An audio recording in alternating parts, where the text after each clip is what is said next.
வணக்கம், welcome to orange candy. நம்ம இன்றைக்கி பார்க்க போகிற ரெசிபி வந்து பலாப்பழம் ஸ்மூதி இல்லைன்னா பலாப்பழம் மில்க் ஷேக்.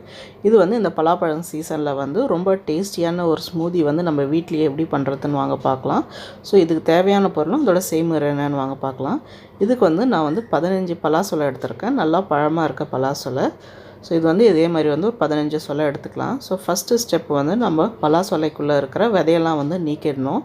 ஸோ பலாசொலையை வந்து கட் பண்ணிவிட்டு நம்ம அதுக்குள்ளே இருக்கிற விதையெல்லாம் ஃபஸ்ட்டு நீக்கி எடுத்துடலாம். இது வந்து ரொம்ப டேஸ்டியான ஒரு ஸ்மூதி, ஒரு வெயிட் கெயின் ரெசிபின்னு கூட சொல்லலாம். குழந்தைங்களுக்குலாம் வந்து பலாப்பழம் வந்து சாப்பிட்றதுக்கு பிடிக்காதவங்க வந்து இது மாதிரி ஸ்மூதி செஞ்சு கொடுத்திங்கன்னா அவங்களும் நல்லா விரும்பி சாப்பிடுவாங்க. ரொம்ப டேஸ்ட்டான ஒரு ஹெல்த்தியான ஸ்மூதி இது. ஸோ இதே மாதிரி வந்து எல்லா பலாசொலத்தில் இருக்க விதையை நீக்கிட்டு இது மாதிரி ஒரு மிக்ஸி ஜாரில் வந்து நம்ம சேர்த்துக்கலாம்.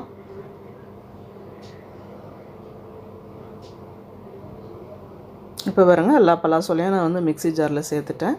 இப்போ இது எல்லாமே வந்து மிக்சியில் போட்டு நல்லா வந்து ஸ்மூத்தாக பேஸ்ட்டாக அரைச்சிக்கலாம். எந்த தண்ணியும் சேர்க்க வேணாம். ஸோ தண்ணி சேர்க்காமே வந்து நல்லா இது மாதிரி ஸ்மூத்தாக வந்து அரைச்சி எடுத்துக்கோங்க. அடுத்ததாக வந்து எக்ஸ்ட்ரா இனிப்புக்காக வந்து இதில் 2 டேபிள் ஸ்பூன் அளவுக்கு வந்து நான் தேன் சேர்த்துக்கிறேன்.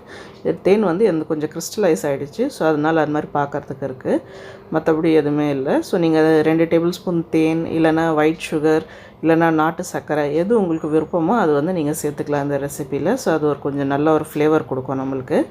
அப்புறமா ஸ்மூதிக்கு வந்து 2 கப் அளவுக்கு வந்து பால் சேர்த்துக்கிறேன்.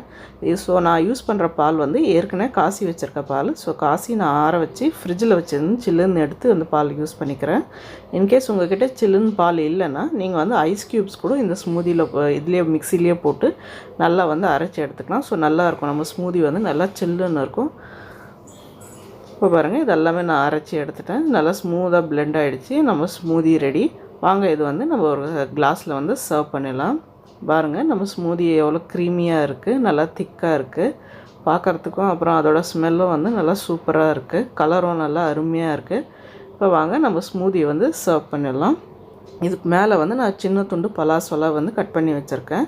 ஸோ அது சாப்பிட்டா கொஞ்சம் சாப்பிட்டுட்டே குடிக்கும் போது இருந்தால் நல்லா ஒரு டெக்ஸ்சர் கிடைக்கும். ஸோ அதனால் மேலே வச்சு நான் சர்வ் பண்ணியிருக்கேன்.